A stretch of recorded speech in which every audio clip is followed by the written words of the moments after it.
to provide training, experience sharing, and team building for regional peacekeepers. Vietnam hopes the UN will coordinate to build the center in an appropriate form. The UN official praised Vietnam's second level 2 field hospital for taking COVID-19 prevention measures and called on Vietnam to further assist the UN peacekeeping mission in South Sudan. Altun Kale affirmed that the UN will recognize contributions of peacekeeping missions, including Vietnamese peacekeepers, to the COVID-19 combat. The UN Deputy Chief congratulated Vietnam's Military Medical University for successfully producing the SARS-CoV-2 test kit. More than 1,000 Japanese enterprises attended an online conference on Thursday to promote Japanese investment in Vietnam. Co-organized by the Ministry of Planning and Investment, the Japanese Embassy in Vietnam, and the Japan External Trade Organization. The conference revealed a great interest by Japanese businesses in Vietnam and provided the latest information on Vietnam's business and investment environment. Vũ Đại Thắng, Deputy Minister of Planning and Investment said. Một cái điểm mà chúng tôi cũng muốn nhấn mạnh, Việt Nam hiện nay hội nhập rất sâu rộng. The Vietnamese National Assembly recently approved the European Union Vietnam Free Trade Agreement and the EU-Vietnam Investment Protection Agreement, which will connect made-in-Vietnam products to world markets. I believe a more favorable investment environment will attract more Japanese enterprises and investment. The Vietnamese embassy in the U.S. expressed concerns over the Trump administration's new visa policy for international students, but said it won't try to protect Vietnamese students' legitimate interests. The U.S. Department of Homeland Security's Immigration and Customs Enforcement recently announced that the U.S. Department of State will not issue visas to students enrolled in schools and/or programs that are fully online for the fall semester, nor will U.S. Customs and Border Protection permit these students to enter the U.S. This decision dismayed many international students, including thousands of Vietnamese students. Vietnamese ambassador to the U.S. Ha Kim Ngọc said. Sứ quán và các cơ quan đại diện của ta tại Hoa Kỳ cũng đã có nhiều cái đề xuất. Thứ nhất là tăng. The embassies and Vietnamese representative agencies in the U.S. have been working hard to repatriate Vietnamese citizens stranded in the U.S. by travel restrictions. We have proposed increasing the frequency of Vietnam Airlines flights to bring our citizens back home and conducting code-share flights with foreign airlines to repatriate citizens. As the government has allowed the resumption of flights to Seoul, Tokyo, Taipei and Guangzhou on a temporary basis, our citizens can return home through these locations. Ho Chi Minh City needs to change operation and management and especially outline solutions to support private businesses to attract investment after COVID-19. That was one of the highlights of Friday's debate at the 20th session of the National of the People's Council of Ho Chi Minh City. Participants highlighted the importance of supporting businesses to access capital and further reforming administrative procedures and managing land to increase municipal competitiveness. Deputy Võ Thị Ngọc Thúy said. I propose the solutions for the second half of this year. First, it's necessary to have a general stimulus package covering many areas with focus on services or tourism. Once we can attract tourists, restaurants, food and drink will develop, leading to the growth of other industries as well.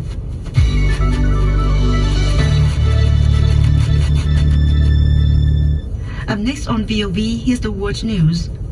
The Prime Minister of Japan and Australia shared their concerns about developments in the East and South China Seas during a video conference on Thursday, a Japanese government spokesman said.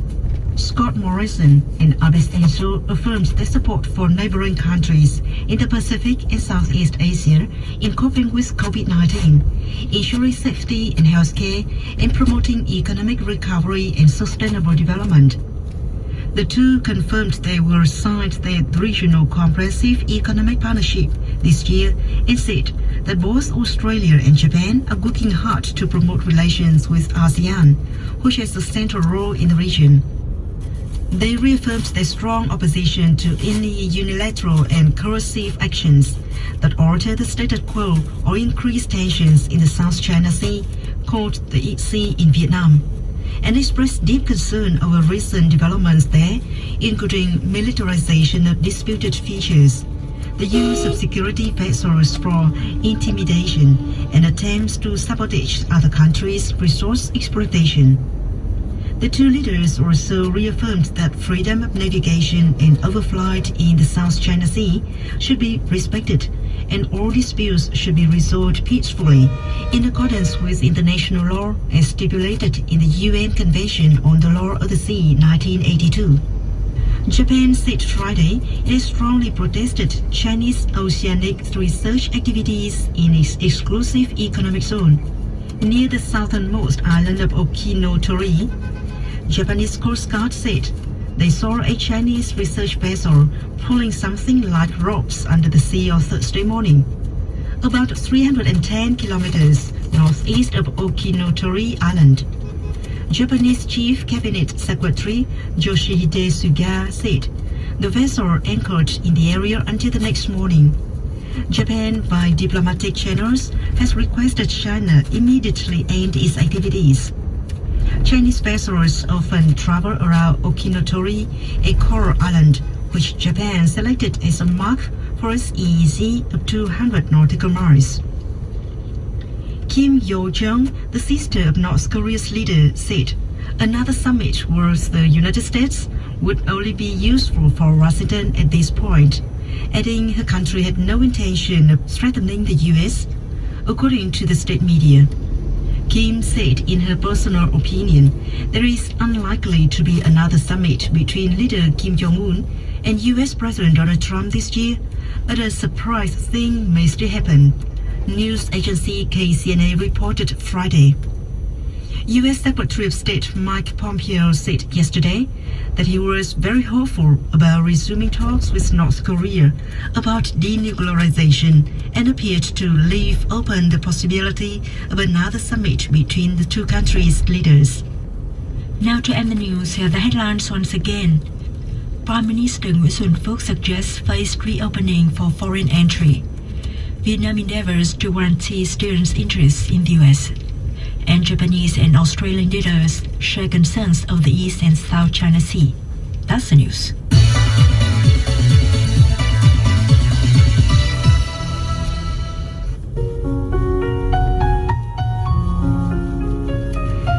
You're tuned to VOV 24/7. Let's look at the weather for Saturday.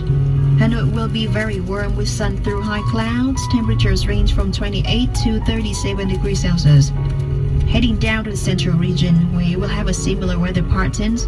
Temperatures vary between 25 and 38 degrees Celsius. Da Nang will also be very warm with sun through high clouds. Temperatures are between 26 and 38 degrees Celsius. Nha Trang will have sun through high clouds too. Temperatures stay between 25 to 34 degrees Celsius. And finally, Ho Chi Minh City will be cloudy with a morning shower in spots followed by a thunderstorm in the afternoon. Temperatures reach a high of 31 and a low of 25 degrees C.